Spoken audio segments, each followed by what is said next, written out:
शामिल करते हैं अपने bureau chief 12 news Rana Sarwar Babar से। पंजाब हुकूमत की हिदायत पर आवाम को बेहतरीन तिब्बी सहूलियात की फराहमी के लिए ज़िले हुकूमत मुतहरिक है। डिप्टी कमिश्नर तोबा मोहम्मद नईम सिंधु की हिदायत पर असिस्टेंट कमिश्नर हेड क्वार्टर तोबा अली समीर ने बुनियादी मरकज़ सेहत 349 गाहदे का दौरा किया।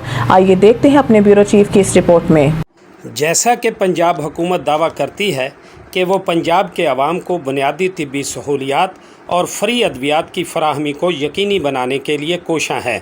डिप्टी कमिश्नर तोबा मोहम्मद नईम सिंधु की हदायत पर असिस्टेंट कमिश्नर अली समीर, जो एक यंग ऑफिसर हैं, आवाम के लिए काम करने का जज्बा रखते हैं, उन्होंने गुज़श्ता रोज़ बुनियादी मरकज़ सेहत 349 गाहबे का दौरा किया, स्टाफ की हाज़िरी चेक की और हस्पताल में अद्वियात का रिकॉर्ड और सफाई का जायज़ा लिया। असिस्टेंट कमिश्नर हस्पताल इंतज़ामिया को हदायत दी कि हस्पताल में आने वाले मरीज़ों को हुकूमत की तरफ से दी जाने वाली सहूलियात में किसी किस्म की कोताही बर्दाश्त नहीं की जाएगी।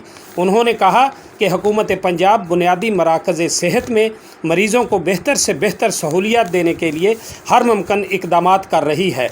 आखिर में असिस्टेंट कमिश्नर अली समीर ने हस्पताल में फ़राहम की जाने वाली सहूलियात पर इत्मीनान का इजहार किया।